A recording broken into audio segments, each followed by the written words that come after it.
So I'll take that as the launch pad, because really that's what's being spoken about here today, is this living nakedly without the accumulation or the props that make it a spiritual experience or an enlightened experience or a spacious experience or a peaceful experience, all these ideas of the kind of experience we want to have in our lives, a silent experience, all these ideas of how we want it to be are precisely the baggage that we're carrying into the moment, carrying into the experience itself. So even the desire to have a spacious experience or to experience spaciousness, whilst in itself is an authentic call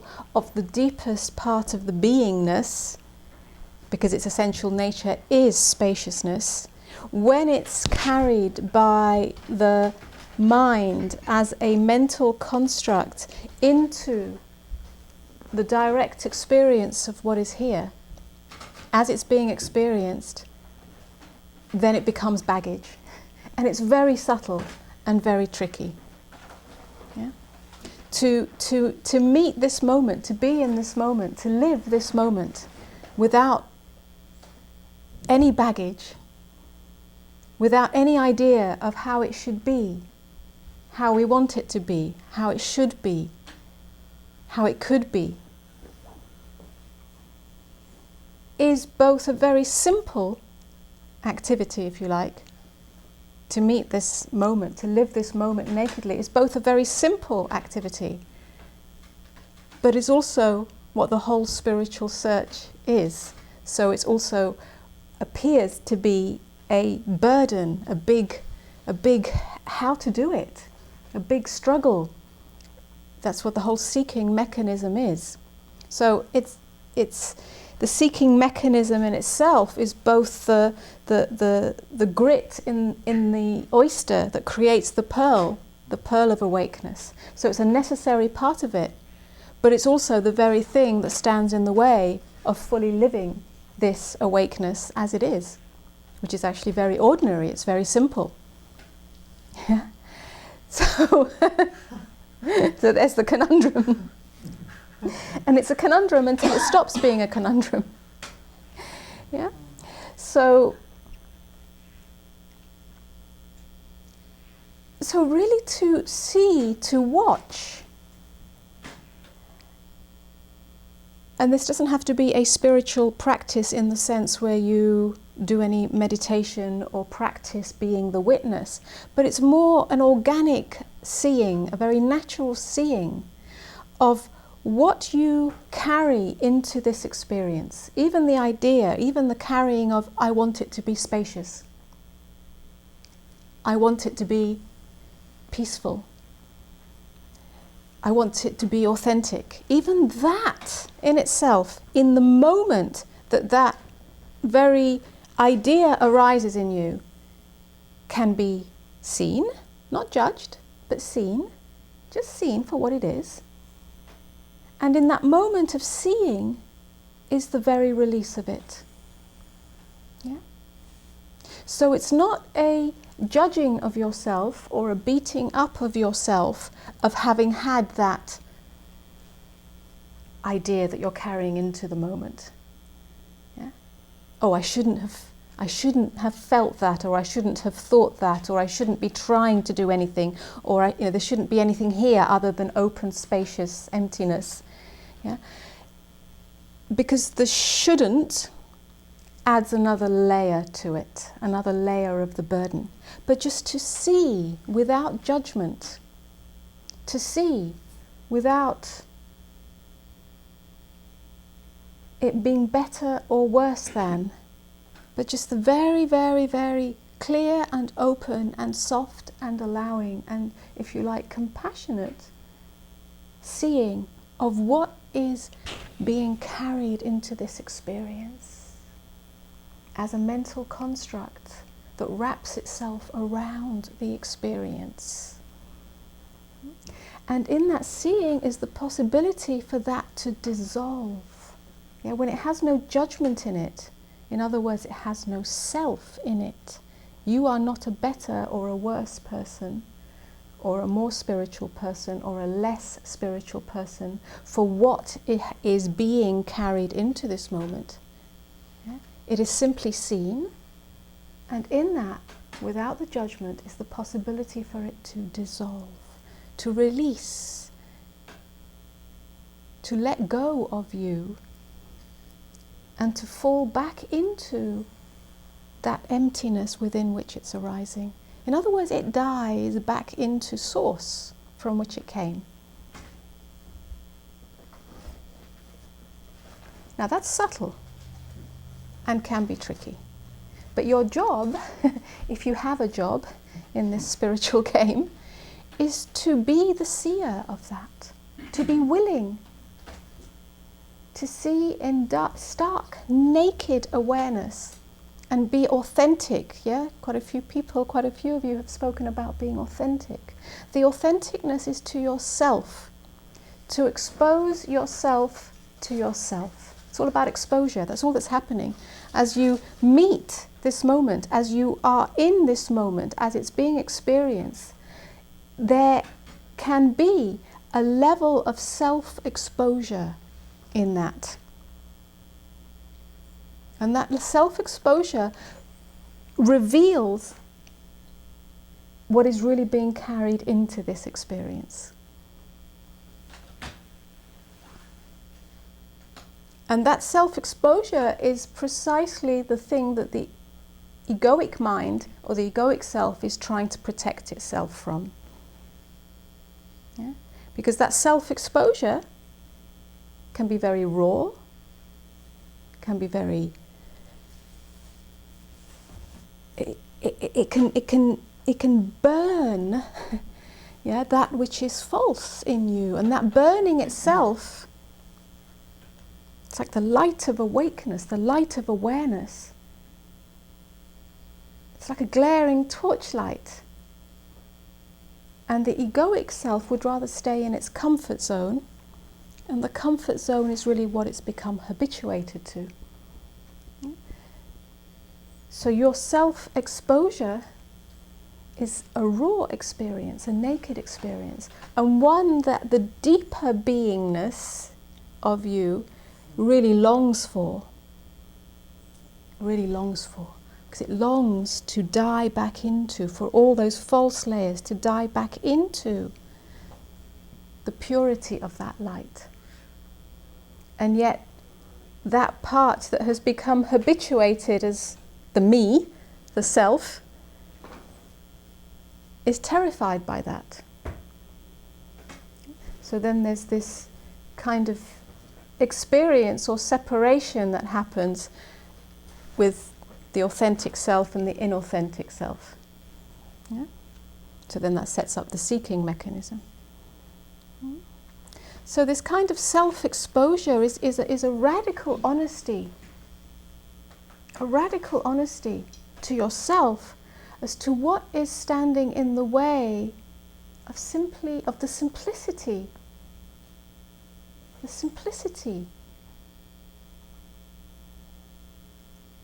of life, lifing itself through you. There's no self in the, let's call it, process of life lifing itself through you. There's no self in that. There's only a self in that if the self comes in and says it should be like this or shouldn't be like this. I should be having a more spacious experience, or I should be having a more peaceful experience, or I should be having a more spiritual experience, or whatever it might be. Or I want a more spiritual experience, or I want a more spacious experience, or I want a more authentic experience. Then there is a self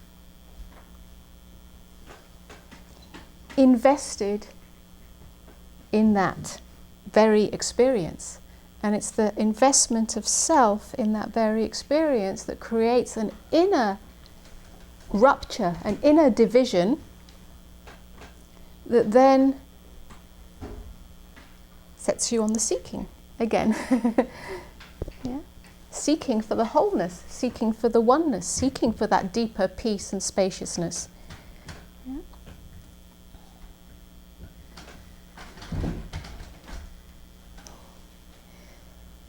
So the radical honesty, which is your job, your job, not my job, I can't do it for you, nobody can do it for you. Your job is the radical honesty as to what is standing in the way of life simply lifing itself through you.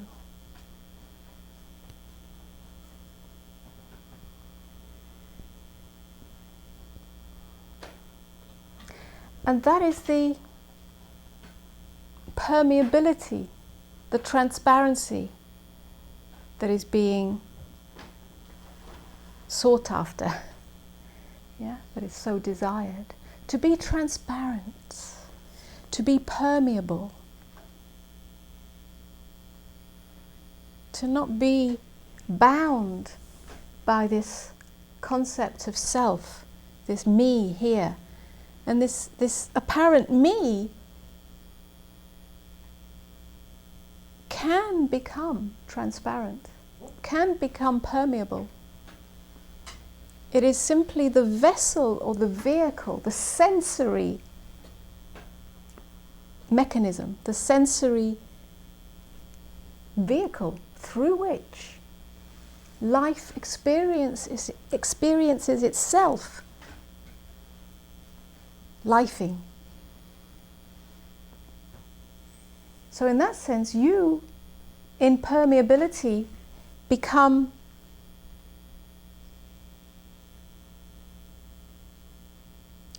one of the sensory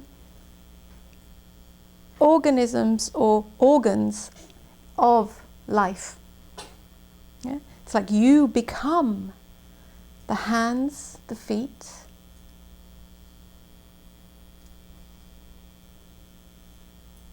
the mouth, the voice, the taste, the eyes, the ears of existence itself.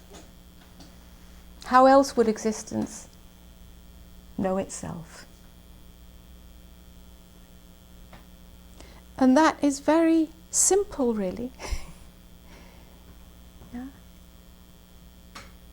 It means there's no self invested in the experience itself. So whether this experience is experienced as dense or even contracted or painful or open or silent or rich or anything else that you can possibly describe, whether it's experienced as any of those experiences on that spectrum of experiences, doesn't matter. Doesn't matter when there's no self invested in it. Yeah, do you see that?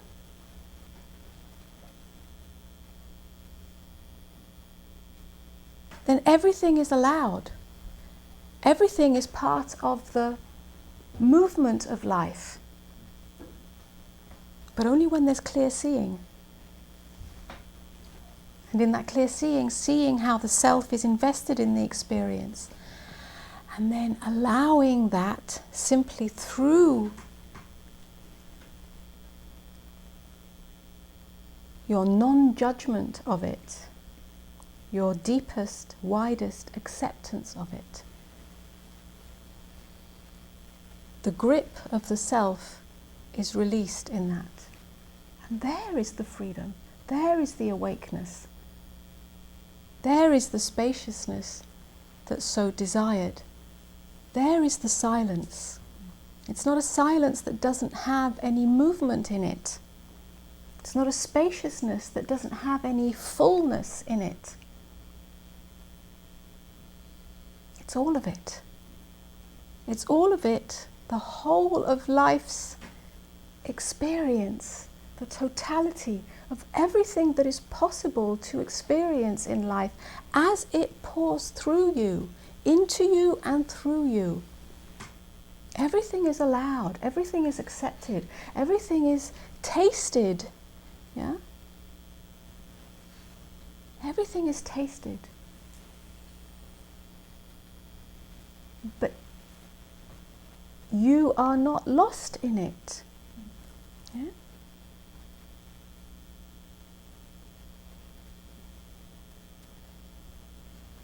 You are not lost in it. What do I mean by being lost in it? Being lost in it is when you have created a sense, another sense or story of self out of it, which always has something to do with it should or shouldn't be happening. It should be like this, and it shouldn't be like this. Then a self, another self has been created out of that experience, and then you're lost in it. Yeah? Then you are not permeable. You are not transparent. You have put up an imaginary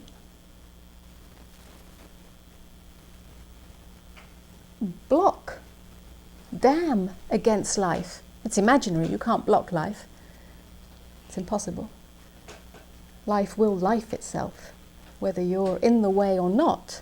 But the imaginary block, yeah, which is a mental construct, which always has a judgment in it. A division, a judgment is a division, a creating of a division in you, should, shouldn't, spiritual, non-spiritual, good, bad, right, wrong, which creates a division between you and life. Like I say, there is no division really, but simply the fact that you have created a mental division creates an apparent division, certainly an experiential division between you as a separate entity and life as the thing that happens out here somewhere. Yeah? As soon as you have created that division in you and in your relationship to life, then you have created another construct of self in that, and you have become lost. And then there's the desire to return to transparency, to authenticity, to openness, to spaciousness, to silence. So your job is to get yourself out of the way. And you get yourself out of the way by the ongoing seeing, honest seeing of what stands in the way, not as a spiritual practice, but as an ongoing day-to-day living, breathing experience. Always. It's not a hobby. Spirituality is not a hobby. In fact, spirituality does not exist. The only reason I sit here is to bust your ideas of what spirituality is.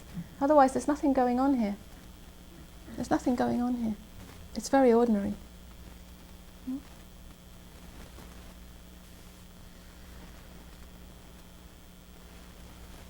It's not a spiritual experience. It's a real experience. It's the seeing of reality. And you can only see reality when you are not standing in the way of reality, with the baggage of mental constructs, shoulds, shouldn'ts, divisions. And then everything is allowed.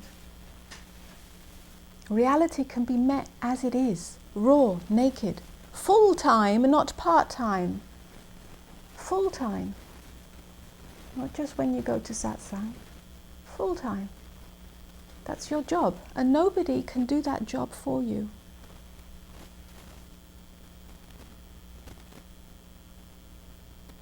So you have to ask yourself honestly, and there's nobody to judge you. You have to ask yourself honestly whether that's what you want, whether you're willing for that. if you are willing to see clearly, or at least attempt to see clearly, to be willing to see clearly, even if apparently you don't see clearly. But the willingness to be willing to see clearly, if you authentically, genuinely, honestly can say to yourself, because there's nobody else to say it to, yes, I am willing to see, as an ongoing living experience. And that's really the only job I have. I don't care whether you're got a 9-to-5 job or a head of a company or no job, that none of that matters. What matters is this job. It's the only job that matters. If you're willing to take on that job, even though it's not a paid job, the rewards come in later, then what needs to dissolve, what needs to burn away, will dissolve, will burn away. Because life has a habit of providing you with what you really want. Really want. Yeah? And only you can answer that question authentically in you, in yourself.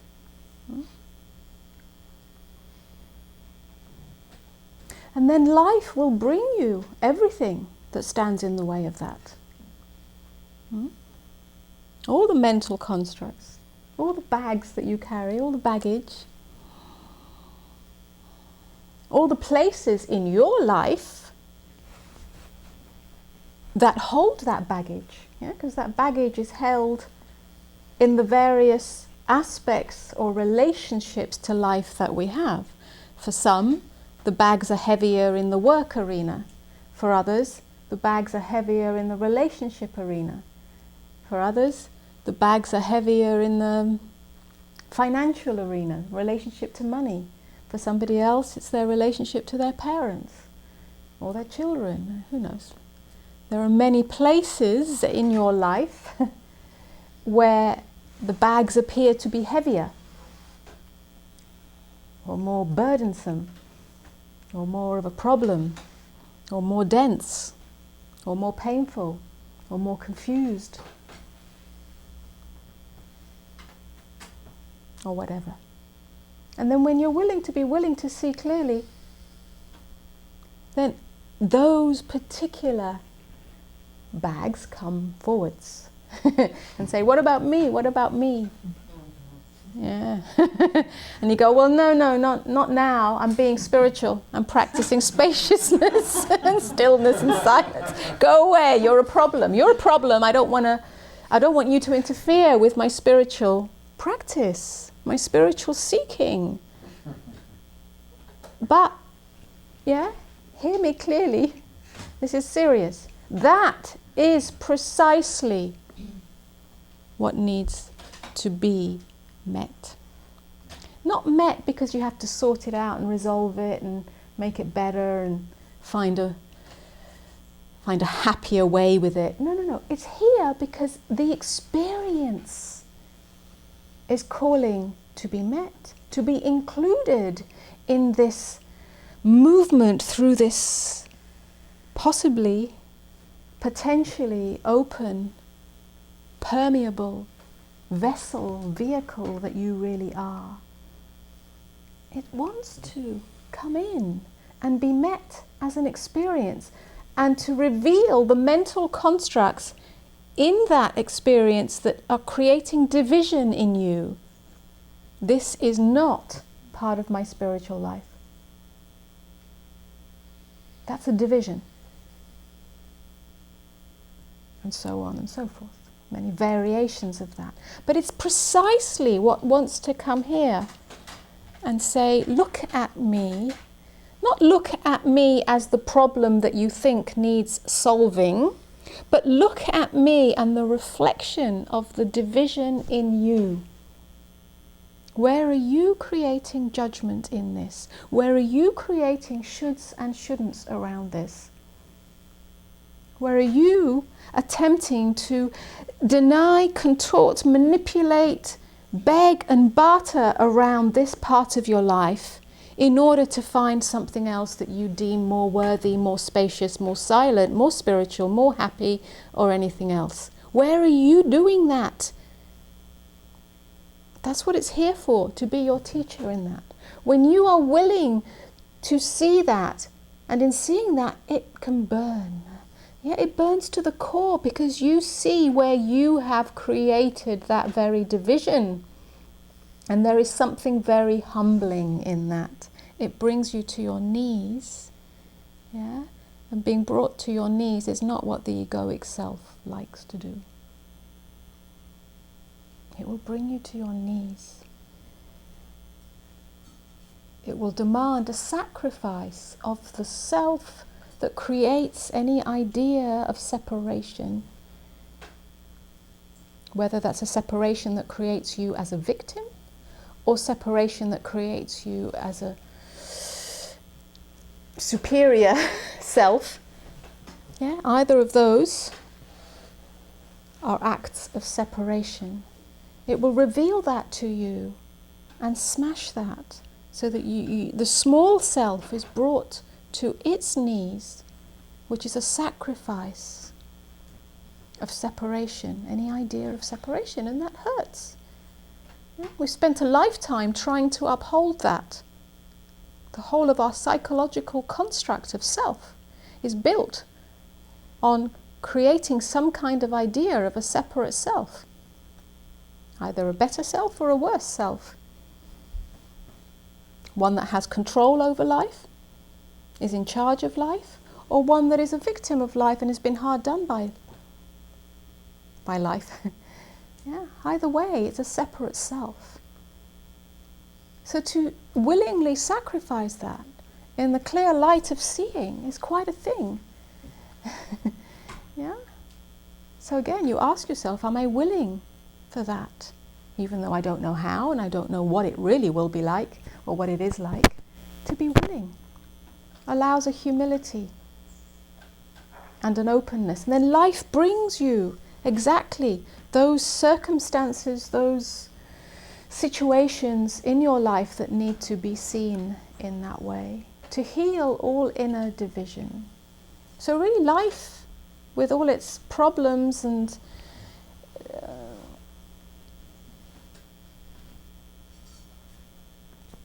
pains and challenges, and is here to love you, not to make things difficult for you just because life is difficult or painful. It's here to love you. It's loving you by showing you where there is still division operating in you. And in seeing that division, you return to love. You return to wholeness.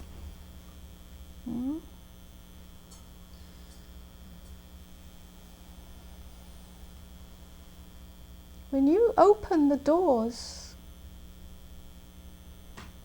and windows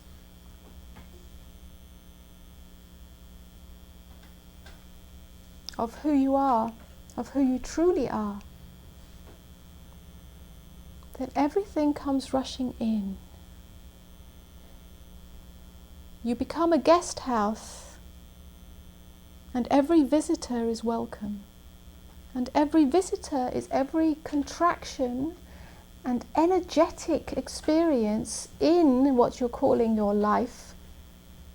All of that comes rushing in as a visitor. But it's a visitor. Yeah? If the doors and windows are truly open, and there is a welcoming from the deepest part of beingness, the innermost of the innermost, that is willing to say yes. That part of you that is already at home,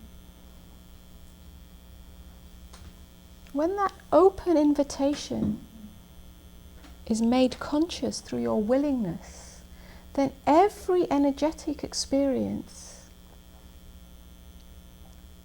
whether it's a woundedness or a place of hurt or a challenge or a conflict, something that's happened in the past, something that's happening now, something that's an idea of the future. It doesn't matter because it's all happening now anyway. Whatever is an energetic contraction in your experience that is being denied or pushed away or turned away from or battled with will come rushing into that open, tender space, the deepest of the deepest. It'll come rushing in order to die. That's its resting place. The resting place is not in you. You are the open gateway through which it enters. The resting place is the emptiness of your true nature. And the emptiness of your true nature is the same as the emptiness of existence itself. So everything wants to come home to die, in other words, to dissolve and resolve itself in the emptiness of being from which it was born in the first place. That's not just a pretty spiritual concept. Yeah? It's a real experience. It's a real experience. Yeah? You are the vehicle, the vessel, the gateway, call it what you like, through which everything is born and everything dies. When I say everything, I mean everything. Because only you can experience the everythingness of your experience. Yeah? Everything that you can experience is everything. There can't be anything else because you can't experience anything beyond your experience. Yeah? So that is everything. Everything in that experience yearns to die into that emptiness being beingness itself, and being awake awareness, space itself. Everything yearns to die into that. And when it fully dies into that, because you, as this idea of you, has been willing to see, open to, allow, accept everything in your experience, then it's reborn. It's reborn through that open, spacious, awake awareness, the unconditioned space of beingness. It is reborn, reborn as the light of awakeness. And when it's reborn as the light of awakeness, which is not personal, but can only come through your experience of life, then it has what appears to be a personal movement in it, which is your actions in the world. And then your actions are an extension of that light of awakeness, and they have a very different quality or texture than actions that arise out of inner division. Yeah? So then doingness, it won't matter what you do then. Yeah? Doingness will be the same as beingness. Yeah? So whether you do or don't do, whether you do this or do that, none of that is the question. Yeah? None of that is there's no longer a division in that, because all doing arises out of wholeness. Yeah, there is no division in that doing, and that's when life can be experienced as the simplicity of lifing itself.